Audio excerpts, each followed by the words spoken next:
So I just want to show you a close-up of how these games work. So this is a level 2. So you have 2 circles, and for this you have to figure out which one is going to give you the number 9. And you have to figure out how you can solve for it. So I can look here and be like, oh, 12 minus 3, no, because that's going to be 9, but then I still have the 1. So then you go over here and you say, oh, well, I know because 7 and 10 take the difference, and that's 3 added to 6, and you get 9. So I would be like, oh, it's this one, I can get 9 that way. And then you'll see down here, it gives you answers. So those are actually the answers to the other side. So you would just flip it, and that way if you couldn't figure it out, all you do is flip the card over, and it'll actually tell you how to go about solving it.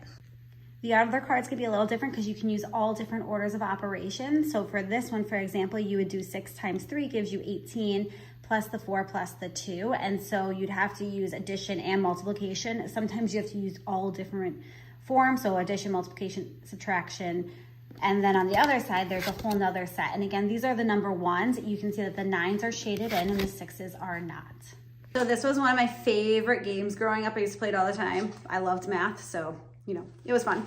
But I ended up getting these for my kids. So right now, I started first with the addition and subtraction, and I liked it because I have 3 different ages. And so I'll give my 6-year-old the ones that have 1 dot. And so they have different dots on them. So you'll see like 2, that tells you it's a little hard of a problem, where a 3 is going to be the most challenging. And then if it has a 1, that's the easiest. And so I'll give my son, who's only 6, the 1s, and then my daughter will get the 3s, and they'll do competitions against each other, and it still makes it fair because it goes up to her level and yet goes down to his level.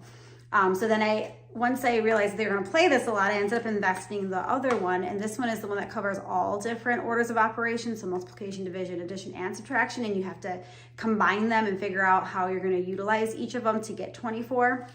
This one also comes with the different levels, and so we have 1, 2, 3, and so I'll give my daughter now the 1s, and I'll take the 3s, and we'll compete against each other.